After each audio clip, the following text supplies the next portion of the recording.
Hi, today I'm going to explain a horror sci-fi film called Parasite Part 1. Spoilers ahead, watch out, and take care.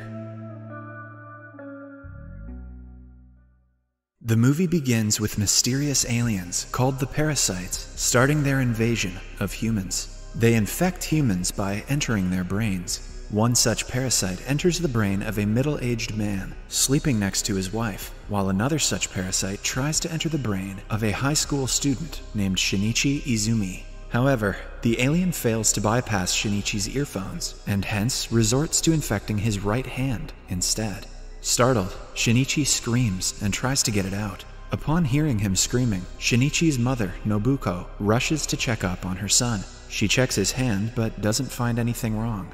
It then decapitates the man's wife and feeds on it. Meanwhile, Shinichi surprisingly retains his human consciousness, possibly due to the means of entry of the alien that entered his body. The alien seems to have taken over Shinichi's right hand and makes him do things beyond his control, like randomly grabbing Shinichi's girlfriend, Satomi Murano, extending the length of Shinichi's right hand to grab things, and throwing a ball into the basket from a distance without even looking. Shinichi got a way better deal than that guy who just killed his wife. Puzzled and worried, Shinichi confronts his right hand with a box cutter knife, forcing the alien to reveal itself. It turns out, the alien can shapeshift. It transforms his right hand into a snake, frightening poor Shinichi.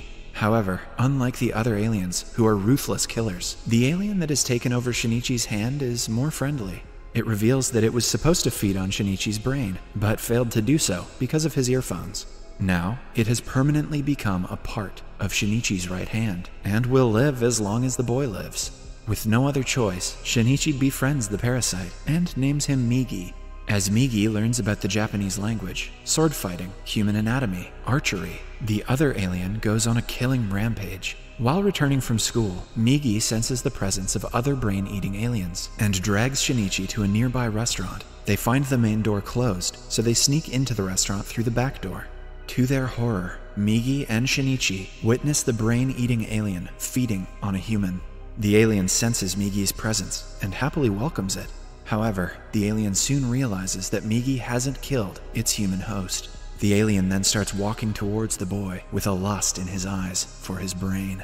Migi warns the alien to back off, knowing that if Shinichi dies, Migi will die with him.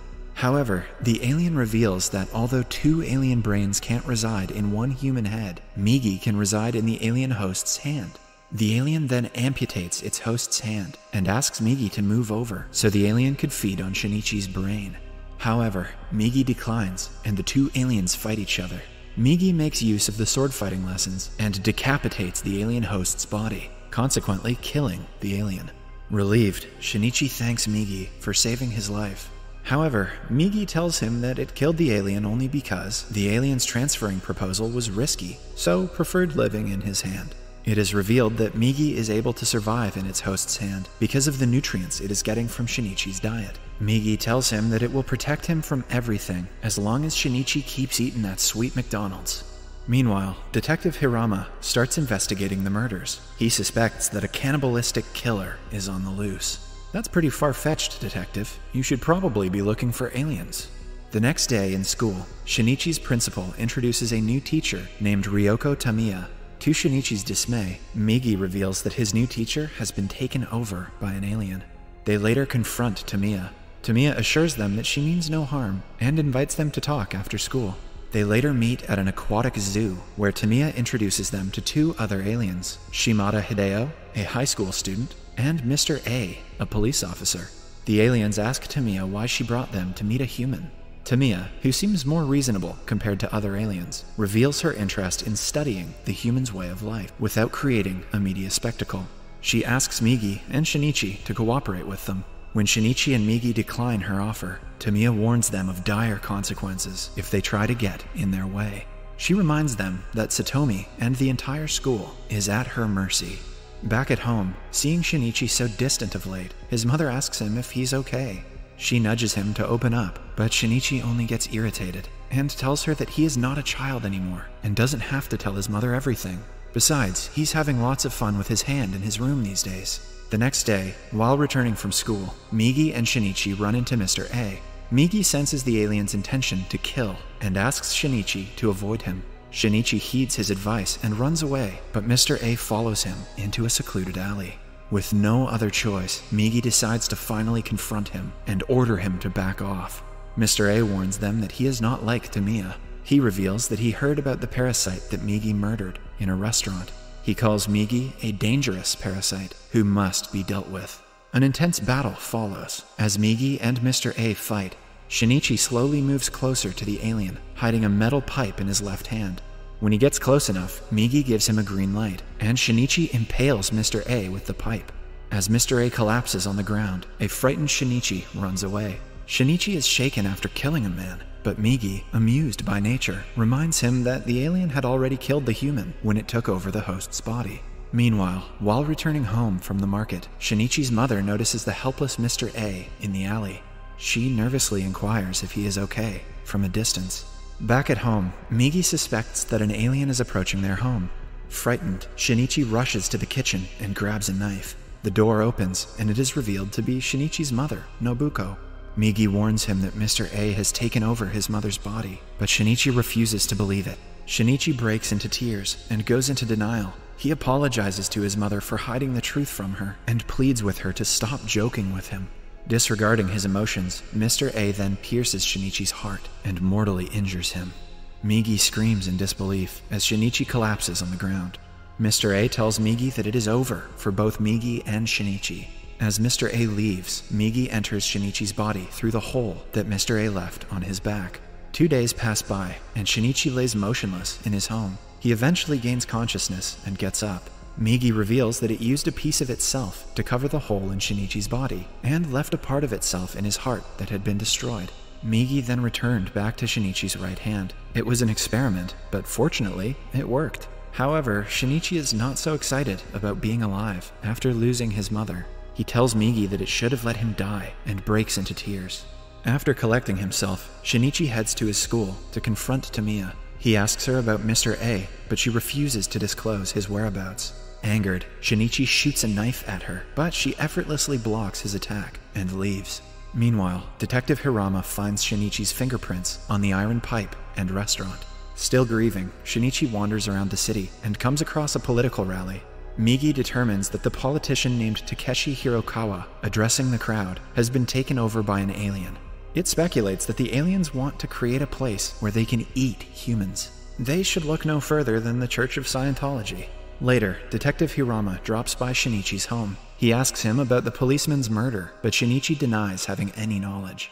The next day, Satomi introduces Shinichi to Shimada, one of the members of Tamiya's network. Satomi reveals Shimada has just transferred to their school. She forces Shinichi to shake hands with the alien. The alien tries to squeeze Shinichi's left hand, but to his astonishment, Shinichi squeezes the alien's hand with equal force. Migi speculates that the cell it used to repair Shinichi's heart might be still alive inside him, and is changing Shinichi's body to become stronger, like the alien bodies. It is also having perceptible effects on Shinichi's personality, as a once shy and docile Shinichi keeps insisting on finding. Sounds like me on a Sunday. After a lengthy investigation, the police determine that the parasites are responsible for the series of killings in the city. They learn that the parasites can be identified by their hair. When one pulls out their hair, the hair strand reacts by curling. The next day, the principal learns about Tamiya's pregnancy and forces her to take maternity leave. Migi and Shinichi are excited by the news, but she reminds them that Shimada will continue to keep an eye on them. She reveals that Shimada is going to perfectly fit in the school environment, because just like her, Shimada doesn't consume human meat. Meanwhile, Shimada is in the art room, volunteering to be the art model for Satomi and her friends. While guiding Shimada to find the right pose, Satomi's friend pulls out his hair. To her horror, the hair starts curling. The girl and her friends realize that Shimada is a parasite and start panicking. She tries to run away, but Shimada drags her back in. He then proceeds towards the girls, but Satomi hurls a bottle of paint remover into the alien's mouth. The chemical disfigures the alien and makes him go out of control. Satomi encourages the girls to run, but Shimada stops them and starts executing the girls. Migi senses Shimada's killing intent and rushes to the art room. To his horror, he comes across a trail of dead bodies of his classmates, causing him to have a panic attack. Migi helps him calm down, and they continue looking for Shimada. They eventually spot the alien, proceeding to kill Satomi. Shinichi saves her and confronts Shimada, but suddenly Tamiya appears from behind. After the explosion, the police arrive and confront the alien who has survived the blast. Shinichi sends Satomi to a hospital in an ambulance before returning to finish Shimada. Shinichi shoots a metal rod from another building and kills the alien for good. Tamiya then appears and tells Migi and Shinichi that she is going to disappear for a while until she has her baby. Before departing, she hands Shinichi the location of the Mr. A-possessed Nobuko. Shinichi finds Mr. A at the address and secretly follows him onto a bridge. However, Migi suddenly tells him that they must return. As Migi is feeling sleepy, Shinichi can't believe his bad luck. Migi gives him his good wishes and transforms into a sword before falling asleep. Mr. A finally notices Shinichi and is stunned to learn that he is still alive.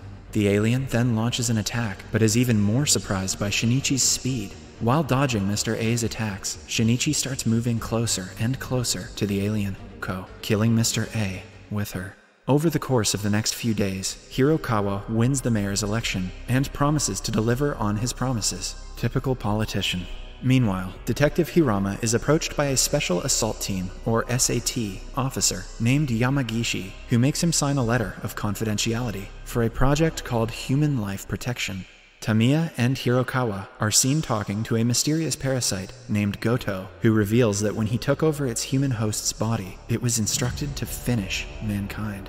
The movie then ends with Shinichi's visit to Satomi at the hospital, where an unknown individual records him talking with Migi. Subscribe for more videos like this, turn on notifications, and leave a like to help the channel out. Thank you for watching.